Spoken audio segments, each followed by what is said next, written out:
Hello students, पिछले class में हमने डिस्कस किया था एवरेज स्पीड के बारे में, स्पीड वगैरह सीखा था, वेलोसिटी सीखा था, दोनों में डिफरेंस क्या होता है सीखा था। अच्छा, एक क्वेश्चन मैंने दिया था पिछले वाले लेक्चर में, जरा देख लेते हैं, उसको डिस्कस कर लेते हैं। कुछ बच्चों ने किया था, बताया भी था, मुझसे भी किया था उसको, तो काफी कमियां भी थी कुछ बच्चों में। चलो एक बार उसको देखते हैं कि इस टाइप के क्वेश्चन को कैसे सॉल्व करेंगे। क्वेश्चन क्या था? क्वेश्चन ये था कि दो पॉइंट्स मैंने दे दिए थे, ए और बी। मैंने कहा कि ये दो पॉइंट्स हैं ए और बी, इन दोनों पॉइंट्स के बीच में कुछ ना कुछ सेपरेशन है। मैंने कहा था कि यहाँ पे कोई एक बॉडी है, ठीक है, यहाँ पे कोई बॉडी ए पॉइंट पे रखी है ऐसे, ये बॉडी ए से जा रही है, कहाँ? बी पे जा रही है। अब इसमें था कि जो बॉडी का फर्स्ट 1/3 है पार्ट, मतलब जो जर्नी का 1/3 पार्ट है, उसको बॉडी कवर कर रही थी 20 मीटर पर सेकेंड की स्पीड से। जो सेकेंड 1/3 पार्ट था उसको कवर कर रही थी बॉडी 30 मीटर पर सेकेंड से, और जो लास्ट 1/3 पार्ट था उसको बॉडी कवर कर रही थी 40 मीटर पर सेकेंड से।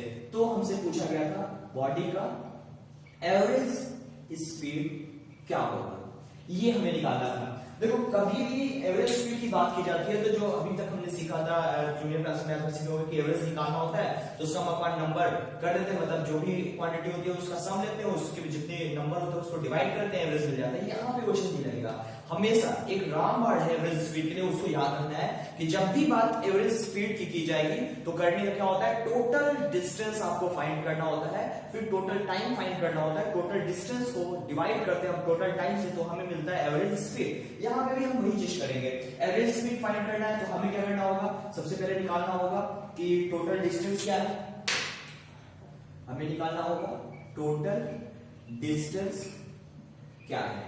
तो क्वेश्चन चूंकि डिस्टेंस नहीं दिया है तो मैं एज्यूम कर लेता हूं कि ए से बी तक का जो सेपरेशन है वो x है, x यूनिट है, तो टोटल डिस्टेंस हमारी कितनी आ जाएगी, x यूनिट आ जाएगी। अब इस टोटल डिस्टेंस को का जो 1/3 है वो 20 से जा रहा है, सेकंड 1/3 30 से कवर कर रहा है, और लास्ट 1/3 40 मीटर पर सेकंड से कर रहा है कवर। तो मतलब क्या है कि इस पूरे डिस्टेंस को 3 पार्ट्स में क्या किया, डिवाइड कर दिया। जो बॉडी का टोटल डिस्टेंस है ए और बी के बीच में, उसको 3 पार्ट में डिवाइड कर दिया। मैंने कह दिया कि ये इसका 1/3 है, ये सेकंड 1/3 है, ये लास्ट 1/3 है। ये अगर 1/3 है तो ये जो डिस्टेंस है वो कितना हो जाएगा, x/3। ये कितना हो जाएगा, ये भी हो जाएगा x/3, और ये कितना हो जाएगा, ये भी हो जाएगा x/3। टोटल डिस्टेंस को 3 पार्ट में डिवाइड कर दिया, तो टोटल डिस्टेंस हमारा ये क्या है, x है, 3 पार्ट में डिवाइड कर दिया। अब जो फर्स्ट x/3 पार्ट है, जो फर्स्ट पार्ट है जर्नी का, उसको वो कवर कर रहा है 20 मीटर पर सेकेंड से। तो इसको कवर करने में वो टाइम कितना है, अगर मैं उसको t1 मान लूं तो, और जो सेकेंड हाफ x/3 है उसको 30 मीटर से कवर कर रहा है, इसको कवर करने में जो टाइम लगा उसको मैंने t2 मान लिया, और जो थर्ड लास्ट 1/3 पार्ट था उसको कवर करने में जो टाइम लगा उसको t3 एज्यूम कर लिया। तो टोटल जो टाइम होगा, अब नॉर्मली सोचो ये 20 मीटर पर सेकंड का मतलब क्या है, ये 1 सेकंड में 20 मीटर का डिस्टेंस कवर कर रहा है, 30 मीटर पर सेकंड 1 सेकंड में 30, सिमिलरली 1 सेकंड में 40 मीटर यहां कवर कर रहा है। तो ऑब्वियस सी बात है, इक्वल डिस्टेंस को ये जब तीनों के केस में देखा जाएगा तो तीनों ही स्पीड अलग अलग है, लेकिन डिस्टेंस हमारा इक्वल है, तो जो टाइम कंज्यूम होगा इन तीनों ही केस में वो अलग अलग आएगा। तो इसलिए मैंने t1 t2 t3 अलग अलग फाइंड करना होगा हमें, और उसके बाद इन तीनों का अगर हम सम ले लेंगे तो वो हमारा हो जाएगा टोटल टाइम। ठीक है, तो टोटल टाइम हमें यहाँ पे कैसे मिलेगा, टोटल टाइम कैसे मिलेगा, टोटल टाइम के लिए हमें क्या करना होगा, t1 plus t2 plus t3, इसको मैंने मान लिया t, ये हमारा क्या हो जाएगा, टोटल टाइम। अब चलो निकालते हैं। हमने बताया था आपको स्पीड का फॉर्मूला, स्पीड क्या होता है, डिस्टेंस अपॉन टाइम, तो टाइम क्या हो जाएगा, डिस्टेंस अपॉन स्पीड। सीधे यहां से हम डिस्टेंस अपॉन स्पीड से निकाल सकते हैं। तो पहले के लिए हमारा जो डिस्टेंस है दैट इज x/3, सीधे हम यहाँ पे क्या लिख सकते हैं, डिस्टेंस x/3, उस डिस्टेंस को 20 मीटर से कवर कर रहा है तो 20 हो जाएगा। दूसरे के लिए सेम डिस्टेंस x/3 कवर किससे कर रहा है, 30 से। तीसरा x/3 कवर किससे कर रहा है, 40 से, तो 40 हो गया। ये हमारा आगे t1 t2 t3, इसको थोड़ा सा सॉल्व कर लेते हैं। इसको हम क्या लिख सकते हैं, x/3 × 20 मतलब 60 हो जाएगा। ये हमारा x/3 × 30 90 हो जाएगा। ये हमारा x/ क्या हो जाएगा, 1 2 0। ये हो गया हमारा क्या, t1 t2 और t3। टोटल टाइम हम यहाँ पे अगर निकाल लें तो टोटल टाइम हमारा t जो है वो क्या आ जाएगा, t1 मतलब x अपान 60 प्लस t2 x अपान 90 प्लस t3 x अपान 120। ये हमारा आ गया टोटल टाइम। टोटल टाइम से जल्दी से आप निकालो।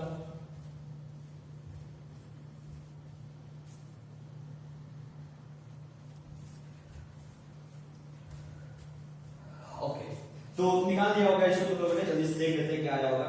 t इज इक्वल टू क्या आ जाएगा, 60 90 120। एलसीएम ले लो, एलसीएम कितना आ जाएगा 360। ये आ जाएगा हमारा 6x, ये आ जाएगा हमारा 4x और ये आ जाएगा 12 3 36। ये आ जाएगा, यहां पे वैल्यू क्या आ जाएगी 6 4 10 3 13 13x अपान 360। ये हमारा टोटल टाइम आ गया। अब हम चलो निकाल लेते हैं जल्दी से एवरेज स्पीड। एवरेज स्पीड हमारा क्या आ जाएगा बेटा, average speed total distance upon total time. तो सीधे हम यहाँ पे एवरेज स्पीड के क्या लिख सकते हैं, टोटल डिस्टेंस हमारा x है तो x upon total time 13x upon 360, 13x upon 360। तो हमारा क्या आ जाएगा x अपॉन 13x, ये 360 ऊपर चला जाएगा इनटू 360, ये कैंसिल हो गया, क्या आ जाएगा 360 अपॉन 30 मीटर पर सेकेंड। ये आ जाएगा हमारा एवरेज स्पीड इस केस में। तो इस तरीके से कई सारे क्वेश्चंस आपको बुकलेट में दिए गए हैं, उसको ट्राई करना होगा, ठीक है। अभी बेसिक कॉन्सेप्ट आपको क्या याद रखना है कि कभी भी कहीं पे भी अगर एवरेज स्पीड की बात की जाएगी तो एवरेज स्पीड के केस में सीधा सा आपको क्या करना है, टोटल डिस्टेंस निकाल लेना है, टोटल टाइम निकाल लेना है, टोटल डिस्टेंस को टोटल टाइम से डिवाइड कर देना है, एवरेज स्पीड आ जाएगा। इस क्वेश्चन में मैंने क्या किया था कि जैसे 1/3 मैंने डिस्टेंस के रेस्पेक्ट में, मतलब कि स्पेसिफिक डिस्टेंस को इस स्पीड से अलग अलग स्पीड से उसने कवर किया।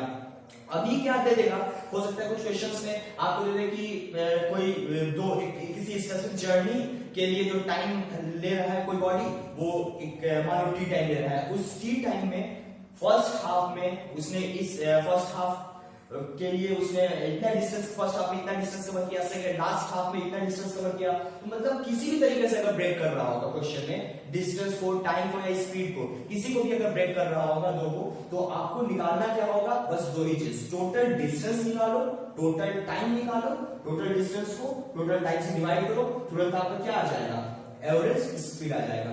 तो ये आपको याद रखना है, आगे जितने भी आप क्वेश्चन करोगे उसमें एवरेज स्पीड के लिए यही चीज आपको करना होगा, ठीक है। आगे बढ़ते हैं। अभी इसके पहले हमने 4 फिजिकल क्वांटिटीज के बारे में डिस्कशन कर लिया है। क्या क्या कर लिया भाई, distance, displacement, speed, velocity. Speed और वेलोसिटी हमने क्या सीखा था, uniform speed, non uniform speed, average speed और इंस्टेंटेनियस स्पीड। उस वहां पे हमने सीखा एक और चीज की, जो स्पीडोमीटर होता है वो मेजर करता है क्या, किसी भी बॉडी का क्या मेजर करता है, इंस्टेंटेनियस स्पीड को मेजर करता है। फिर हमने ये भी बताया था कि इंस्टेंटेनियस स्पीड और इंस्टेंटेनियस वेलोसिटी जो होता है वो दोनों ही सेम हो जाता है। क्यों, क्योंकि बहुत ही छोटे टाइम स्पैन, बहुत ही छोटे से टाइम इंटरवल में जो डायरेक्शन होता है उसमें चेंज नहीं आता है, इसलिए दोनों क्या हो जाते हैं, सेम हो जाते हैं। ये सारी चीजें डिस्कस की गई थी। अब आगे जो हमें सीखना है वो सीखना है एक्सेलरेशन। क्या सीखना है, एक्सेलरेशन। अब एक्सेलरेशन एक नई फिजिकल क्वांटिटी मिल गई। अब ये एक्सेलरेशन क्या होता है, एक्सेलरेशन के लिए सीधा सा हमें क्या याद रखना है, rate of change in velocity. Velocity की बात की जा रही है, यहां पे स्पीड की बात नहीं की जा रही है। Rate of change in velocity, rate का मतलब क्या हो गया, रेट का मतलब भाई पर यूनिट टाइम, पर यूनिट टाइम का मतलब इन 1 सेकेंड। किसी भी बॉडी के वेलोसिटी में 1 सेकेंड में जितना चेंज आएगा वही क्या हो जाता है, उसका एक्सेलरेशन। क्या हो जाता है, एक्सेलरेशन हो जाता है। अच्छा, कैसी क्वांटिटी, वेक्टर क्वांटिटी। कैसी quantity, vector quantity. Vector quantity मतलब इसके लिए डायरेक्शन, मतलब इसके लिए हमें डायरेक्शन की भी रिक्वायरमेंट होगी कंप्लीटली एक्सप्रेस करने के लिए। मैग्नीट्यूड और वो यूनिट के साथ साथ हमें डायरेक्शन की भी यहाँ पे रिक्वायरमेंट होगी। तो कैसी क्वांटिटी बन जाएगी, वेक्टर क्वांटिटी बन जाएगी। अच्छा, मान लो मैंने अज्यूम किया कि ये कोई बॉडी है, ठीक, ये मूव कर रही है u वेलोसिटी से, किससे, u से। ए पॉइंट पे थी, u से मूव करते हुए। थोड़ी देर के बाद हमने देखा ये b पे पहुंच गई थी, लेकिन इसका वेलोसिटी चेंज हुई, क्या हो गया था v, क्या हो गया था v। u जो था इसका इनिशियल वेलोसिटी क्या था, इनिशियल वेलोसिटी था। v जो था वो क्या था, ये हो गया हमारा फाइनल वेलोसिटी। अभी क्या हो रहा है कि a से b, जो बॉडी a से b पे गई तो a पे उसका वेलोसिटी u था, मतलब पहली बार जब हमने बॉडी के वेलोसिटी को देखा उसको क्या बोलेंगे, इनिशियल वेलोसिटी। जब फाइनली हमने लास्ट में देखा तो वो था v, ये क्या हो गया फाइनल वेलोसिटी। तो u से b में जो चेंज आ रहा है, इस चेंज के लिए कुछ ना कुछ टाइम लिया होगा, उस टाइम को मैंने मान लिया t। क्या मान लिया, t। अगर यहां पे हमें एक्सेलरेशन की बात की जाए कि एक्सेलरेशन बता दो कितना होगा, तो हमने सीधा सा देखा कि एक्सेलरेशन क्या है, एक सेकंड में जो वेलोसिटी में चेंज आता है उसी को बोला गया एक्सेलरेशन, उसी को बोला गया एक्सेलरेशन। अगर हम इसको a से रिप्रेजेंट करें, और एक्सेलरेशन को a से ही रिप्रेजेंट किया जाएगा आगे भी, तो a से लेकर चलते हैं तो a इज इक्वल टू क्या आ जाएगा, change in velocity, change in velocity in 1 second. एक सेकेंड में वेलोसिटी में जितना चेंज आएगा उसको बोला गया एक्सेलरेशन। अब हम यहां पे देख रहे हैं कि v से u जो चेंज आ रहा है कितने देर में आ रहा है, t।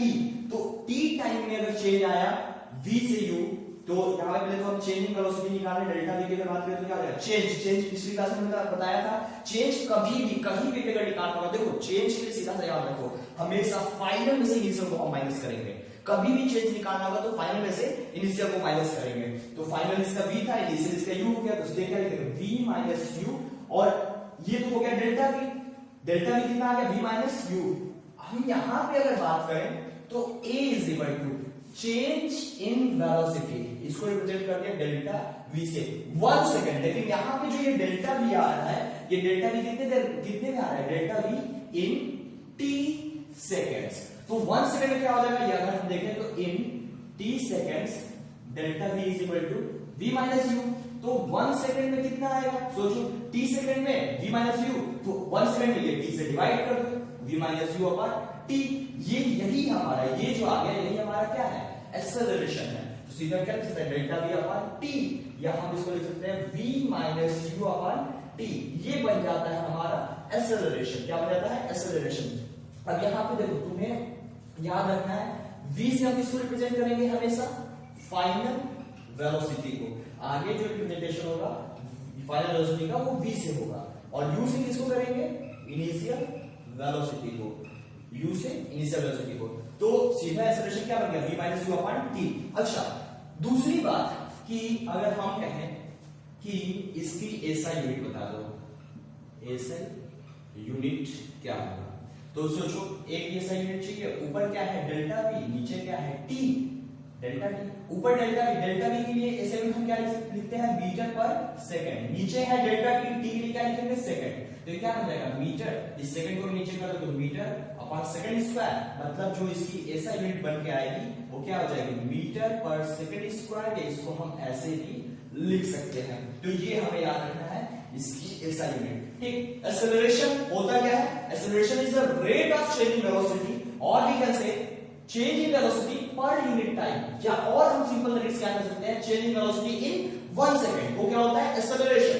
कैसी क्वांटिटी भाई, vector quantity. SI unit metre पर सेकंड स्क्वायर, मीटर पर सेकंड स्क्वायर। तो ये हो गया हमारा एक्सेलरेशन। अच्छा, अब देखो यहां पे 2-3 चीजें अभी हम और समझ लेते हैं, जैसे कि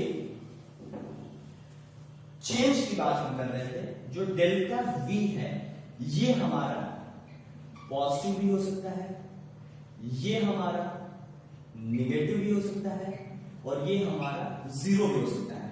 पॉजिटिव कब होगा, पॉजिटिव कब होगा, जब v ज्यादा होगा किससे, u से। देखो हमने बताया a is equal to v minus u upon t। Delta v को अगर हमने पॉजिटिव, मतलब चेंज इन वेलोसिटी को पॉजिटिव लिया, चेंज जो हुआ वो अगर पॉजिटिव आ रहा है, इसका मतलब फाइनल वेलोसिटी ज्यादा होगी किससे, इनिशियल से। तो v is greater than u, delta v क्या हो जाएगा, पॉजिटिव। और अगर ऐसा हो गया तो जो एक्सेलरेशन होगा वो भी क्या हो जाएगा, पॉजिटिव। अब अगर दूसरा केस निगेटिव, निगेटिव कब हो जाएगा, जब अगर हम यहीं पे कर दे क्या, v is less than u, मतलब जो वेलोसिटी पहले था बॉडी का वो ज्यादा था, बाद में वो कम हो गया, वेलोसिटी घट गई, वेलोसिटी में डिक्रीमेंट हो गया। तो डेल्टा जो आएगा डेल्टा v वो क्या आएगा, कम। क्यों? क्योंकि v माइनस u, अब अगर ये छोटा है ये ज्यादा है तो क्या आएगा, नेगेटिव। और इस केस में भी हमारा एक्सेलरेशन क्या हो जाएगा, नेगेटिव हो जाएगा। जीरो कब होगा भी, जीरो कब होगा, जब v और u दोनों क्या हो, सेम, दोनों में कोई चेंज ही नहीं आया, वेलोसिटी में चेंज ही नहीं आया, मतलब जो पहले था, जो इनिशियल वेलोसिटी था वही अभी भी है, there is no change in the velocity. और अगर ऐसा हुआ तो जो एक्सेलरेशन होगा वो क्या आ जाएगा, जीरो। क्या आ जाएगा, जीरो। तो ये तीन चीजें आपको याद रखनी है कि अगर फाइनल वेलोसिटी कम तो एक्सेलरेशन नेगेटिव, फाइनल वेलोसिटी ज्यादा किससे, इनिशियल से, तो एक्सेलरेशन पॉजिटिव।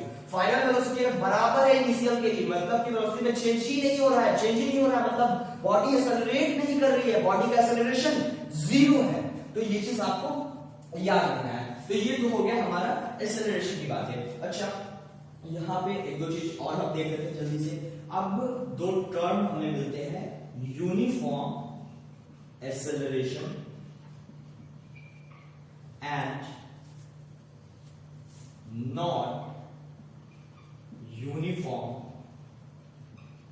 एक्सेलरेशन। ये दो चीजें हमें, दो टर्म हमें मिलते हैं एक्सेलरेशन केस में।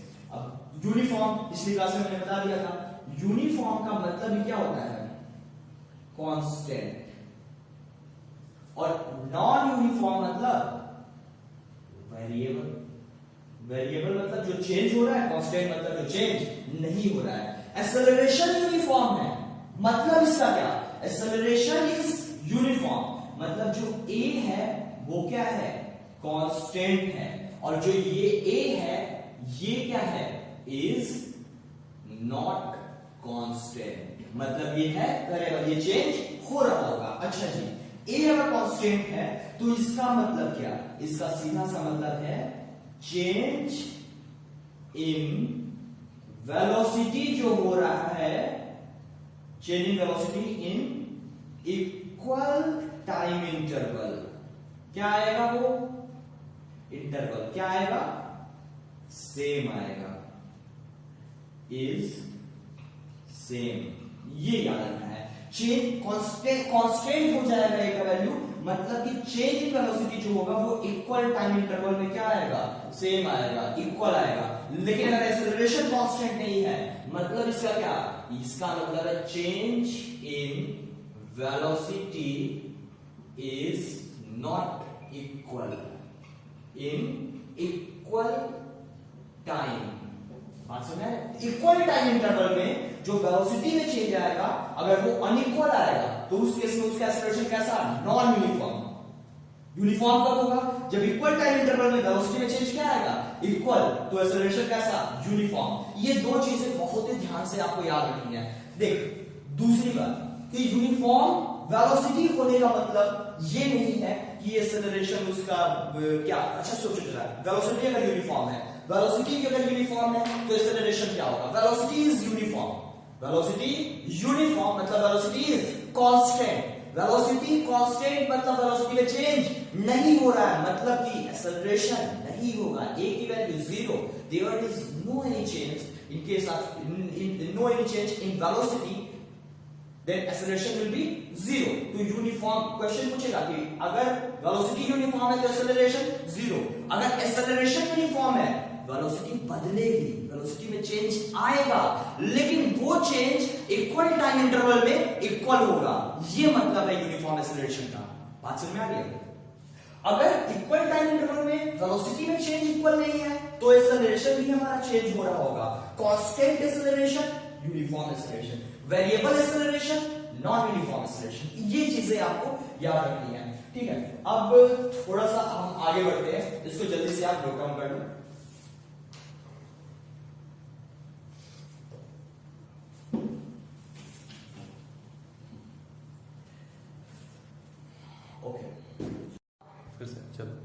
चलो आप देखते हैं, तो देख थोड़ा सा हम देख लेते हैं कि एक्सेलरेशन के केस में इतनी सारी चीजें तो हमने देख लिया। अब होता क्या है ना कि एक्सेलरेशन लाने के लिए सबसे जरूरी चीज क्या है कि हमें डेल्टा v को नॉट इक्वल टू 0 करना पड़ेगा भाई। मतलब सीधा सा मतलब क्या है इसका कि तुम्हें वेलोसिटी में कुछ ना कुछ तो चेंज लाना ही पड़ेगा। मतलब डेल्टा v को नॉट इक्वल टू 0 रखना पड़ेगा। मतलब चेंज इन वेलोसिटी कुछ ना कुछ होना चाहिए, नॉन जीरो होना चाहिए, तभी जाके एक्सेलरेशन हमारा आएगा। अब ये डेल्टा v मतलब जो वेलोसिटी है उसमें चेंज हम कैसे ला सकते हैं? तो देखो मैंने कहा वेलोसिटी है, क्या है वेलोसिटी, इसमें लाना है हमें चेंज। तो सबसे पहले ध्यान से देखें अगर हम वेलोसिटी को, तो जैसे ही तुम देखोगे ना वेलोसिटी को, इसके पास दो बहुत ही इंपॉर्टेंट चीज तुम्हें मिलेगा। पहला क्या होता है बेटा, इसके पास सबसे जरूरी चीज है क्या होता है, मैग्नीट्यूड। और दूसरा ये कैसी क्वांटिटी, वेक्टर। तो क्या होगा, डायरेक्शन भी होगा इसके पास, मतलब मैग्नीट्यूड रहेगा साथ में डायरेक्शन, मतलब इसके पास दो चीजें हैं।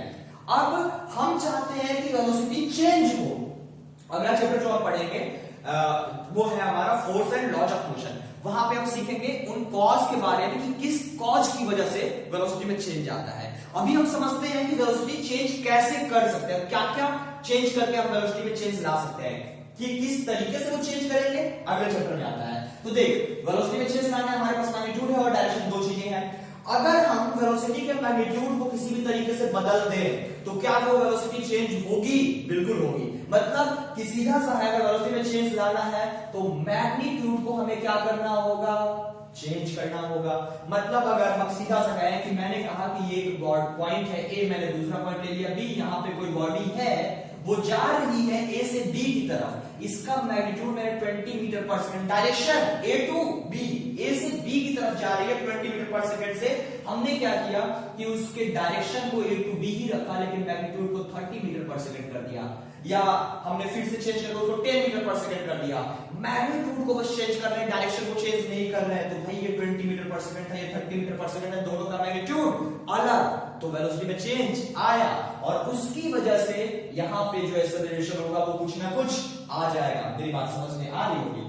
अब हम बात करते हैं डायरेक्शन में चेंज लाने की। मैग्नीट्यूड को मान लो हम ना चेंज करें, बस डायरेक्शन को ही चेंज करा दे। अभी ये बॉडी का हम एक एग्जांपल ले लेते हैं। जैसे मैंने कहा कि ये एक सर्कुलर पाथ है, ठीक है, ये एक सर्कुलर पाथ है, यहाँ पे कोई बॉडी है, ठीक, या तुम वो एग्जांपल ले लो कि एक स्ट्रिंग ले लो, नीचे एक छोटा सा पत्थर मान लो, बचपन में खेला भी होगा, और ऐसे उसको लेके घुमाओ, हाँ ऐसे लेके घुमा रहे हो। तो जब घुमा रहे होते हैं तो उस केस में जब हम उसको कहीं पे भी छोड़ देते हैं, जैसे घुमाते घुमाते मान लो तुम ये पॉइंट ए पे, वो स्टोन ए पॉइंट में है, ऐसे यहाँ पे तुम होल्ड किए हो ए पॉइंट पे, यहाँ पे छोड़ोगे तो ये कैसे भागता है, इधर की तरफ भागेगा। यहाँ पे अगर मान लो पहुंचा छोड़ दिया तो ऐसे भागेगा, यहाँ पे है अगर छोड़ दिया तो वो इधर की तरफ भागेगा। मान लो यहाँ पहुंचा छोड़ दिया, इधर की तरफ भागेगा।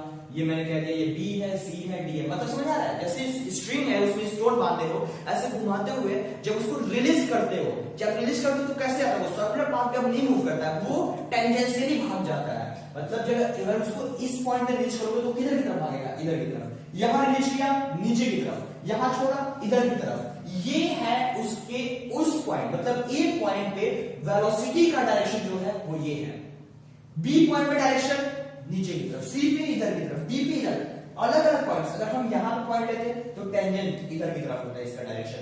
मतलब सीधा सा क्या है कि सर्कुलर पाथ पे मूव करते हुए बॉडी का किसी भी पॉइंट पे जो वेलोसिटी का डायरेक्शन होता है वो टेंजेंशियल होता है। कैसा होगा, उस पॉइंट पे टेंजेंट ड्रॉ करोगे तो जिस डायरेक्शन में टेंजेंट होगा उसकी तरफ उसके वेलोसिटी का डायरेक्शन होगा। तो ये बात समझ में आ रही होगी।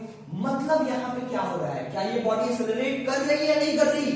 खुद सोचो कि डायरेक्शन मतलब ये वाली, मैंने कहा कि इसको मैं 20 मीटर पर सेकंड से रिवॉल्व करा रहा था, यहां पे इसका मैग्नीट्यूड तो 20 है, यहां पे बी पे चले गए तो यहां भी मैग्नीट्यूड क्या है 20 मीटर पर सेकंड। यहां गए 20 मीटर पर सेकंड, इधर भी जाओगे 20 मीटर पर सेकंड, कहीं भी जाओगे 20 मीटर पर सेकंड। मैग्नीट्यूड में कोई चेंज नहीं आया। वेलोसिटी के पास लेकिन एक और चीज है, क्या है, डायरेक्शन। ए पॉइंट पे डायरेक्शन टेंजेंशियल इधर की तरफ, बी पे इधर, सी पे इधर, डी पे, मतलब हर पॉइंट पे, हर पॉइंट कोई भी पॉइंट अगर उठाओगे उस पॉइंट पे मैग्नीट्यूड तो सेम है लेकिन डायरेक्शन बदल गया भाई। और अगर डायरेक्शन बदल गया मतलब वेलोसिटी बदल गई, क्योंकि वेलोसिटी कैसी क्वांटिटी, वेक्टर क्वांटिटी, और वेलोसिटी बदली तो एक्सेलरेशन आया। मतलब सीधा सा क्या है कि डायरेक्शन को भी हम क्या करा दें, मैग्नीट्यूड को ना चेंज करके बस डायरेक्शन को चेंज कर देंगे, बॉडी के पास एक्सेलरेशन आ जाएगा। तो ये एग्जांपल है आपका एक्सेलरेशन, ऐसे बॉडी का जहां पे उसका एक्सेलरेशन का मैग्नीट्यूड तो 0 हो जाएगा। क्यों 0 हो जाएगा भाई? क्योंकि v माइनस यू करो 20 माइनस 20 0 10 कितना भी ले लो तो वो तो आएगा 0, लेकिन डायरेक्शन में चेंज आया, वेलोसिटी बदलेगी, एक्सेलरेशन होगा। तो कभी कभी क्वेश्चन आपसे पूछ लेता है कि एक ऐसा एग्जांपल बताओ जहां पे वेलोसिटी, जहां पे बॉडी का स्पीड ना चेंज हो रहा हो लेकिन बॉडी के पास एक्सेलरेशन हो। क्या हो सकता है? हो रहा है। ये क्या हो रहा है? स्पीड की बात किया भाई, तो स्पीड तो 20 मीटर पर सेकंड, लेकिन वेलोसिटी चेंज हो रही है तो एक्सेलरेशन हो रहा है। ये बॉडी कैसी? Accelerated body. बात समझ आई? तो ये बड़ा अच्छा सा क्वेश्चन हमेशा कॉन्सेप्चुअल क्वेश्चन पूछता है, तो लोग का स्कूल में पूछा भी जाएगा। ठीक है, तो क्या बताओगे? Yes it is possible. Example तुम्हारे सामने है, बता देना कि जब कोई बॉडी सर्कुलर पाथ पे रिवॉल्व करती है तो उसका वेलोसिटी उस कांस्टेंट स्पीड से, इसी वेलोसिटी, ऐसे मोशन को हम क्या बोलते हैं? Uniform circular motion. एक टॉपिक आएगा पूरा, वहां पे हम डिटेल में इसको डिस्कस करेंगे कि एक्सेलरेशन यहाँ पे कैसे क्या है, कि वो सारी चीजें अब छोड़ दो, बस ये समझ लो कि कांस्टेंट स्पीड से अगर कोई बॉडी सर्कुलर पाथ पे मूव करता है तो वो कैसा है? बॉडी एक्सेलरेटेड बॉडी, उसके पास एक्सेलरेशन होता है। ये दो चीज हो गए। अच्छा, तीसरी बात तो मैंने बता दिया आपको कि मैग्नीट्यूड को बदल दो, एक्सेलरेशन, डायरेक्शन को बदल दो, एक्सेलरेशन आ जाएगा। तीसरा जो तरीका है, मैग्नीट्यूड और डायरेक्शन दोनों को ही बदल दो, तब भी क्या होगा? दोनों में ही क्या कर दो? चेंज कर दो। दोनों में ही चेंज ला दो तो बॉडी के पास एक्सेलरेशन आ जाएगा। ये बात समझ में आ रही है? तो ये हो गया हमारा एक्सेलरेशन। अच्छा, दो तीन चीजें जल्दी से आपसे पूछ लेता हूं। क्या एक्सेलरेशन नेगेटिव हो सकता है? अभी मैंने बताया एक्सेलरेशन नेगेटिव हो सकता है, ठीक। पॉजिटिव हो सकता है। नेगेटिव कब होगा? जब फाइनल वेलोसिटी इनिशियल से कम। मतलब क्या? कि जब बॉडी का वेलोसिटी घट रहा होगा, एक्सेलरेशन नेगेटिव। बॉडी का वेलोसिटी बढ़ रहा होगा, एक्सेलरेशन पॉजिटिव। अच्छा सोच, जब जैसे कोई बॉडी, कोई तुम मान लीजिए मार्कर है जैसे, ठीक है, मैं इस मार्कर को ऐसे ऊपर की तरफ जब थ्रो कर देता हूं तो क्या होता है? धीरे धीरे धीरे इसका वेलोसिटी घटने लगता है। लेकिन इसको अगर मैं यहां से थ्रो, कैसे घटने लगता है अगर सोचना है तो सोचो, इसको जब मैं थ्रो करता हूं तो ऊपर की तरफ तो जा रहा है, लेकिन फाइनली एक पॉइंट पे जाने के बाद ये नीचे आने लगता है, और फाइनली जहां से इसका वर्टिकली डाउनवर्ड स्टार्ट हुआ, मतलब वहां पे थोड़ी देर के लिए रुका भी होगा। ग्रेविटेशन में डिटेल में समझेंगे। मतलब सीधा से समझ लो कि जब ये बॉडी ऊपर की तरफ जा रही थी तो इसका वेलोसिटी घट रहा था, एक्सेलरेशन नेगेटिव हो गया। लेकिन यही बॉडी ऊपर से जब नीचे आ रही है तो वेलोसिटी बढ़ेगी, एक्सेलरेशन ज्यादा होगा। जिसको समझना होगा, थोड़ा छोटा सा एग्जांपल है, इस मार्कर को ऐसे अपने हाइट के बराबर ऐसे रखना और ऐसे रिलीज कर देना, नीचे जाएगा, ठीक है। अभी ये किसी हाइट से मैंने छोड़ा, ठीक है, अब चले जाना अपने घर के सबसे टॉप पे, वहां से इसको रिलीज करना, तो क्या होगा? जब नीचे आएगा उसी पॉइंट पे तो देखोगे पहले कंपेयर में यहाँ पे इसकी वेलोसिटी ज्यादा थी। बात समझ में आ रहा है? तो ये सारी चीजें होती हैं कि जब पॉजिटिव कब होगा, नेगेटिव कब होगा, इस तरीके से। तो इस तरह से में इतनी सारी चीजें आपको याद रखना है, ठीक है। अगला जो हमारा लेक्चर होगा उसमें हम डिस्कस कर ही चुके हैं कि एक्सेलरेशन के टाइप्स के बारे में। अगला जो हमारा लेक्चर होगा हम उसमें डिस्कस करेंगे इक्वेशन ऑफ मोशन के बारे में, और उसके बाद हम फिर ग्राफ पे आ जाएंगे, ठीक है। तो अभी बस इतना ही। आप क्या करोगे? बुकलेट से जितने भी क्वेश्चंस दिए गए हैं, कॉन्सेप्चुअल क्वेश्चंस एक्सेलरेशन के, उसको आप पढ़ोगे, ठीक है। जैसे मैं कहूं कि एक ऊपर की तरफ बॉडी को अगर थ्रो की गई तो क्या वो एक्सेलरेटेड बॉडी? यस। अगर ऊपर से किसी नीचे की तरफ बॉडी को ऐसे रिलीज कर दिया, ड्रॉप बस कर दिया, थ्रो भी नहीं किया, बस इसको ड्रॉप कर दिया, तो क्या वो एक्सेलरेटेड मोशन? यस, ठीक है। तो ये सारी चीजें हैं, इस तरीके से क्वेश्चन, कॉन्सेप्चुअल क्वेश्चन वहां पे आपको मिलेंगी, वो करने हैं बस सॉल्व। आज का आपका यही होमवर्क होगा, ठीक है। ओके बेटा, थैंक यू।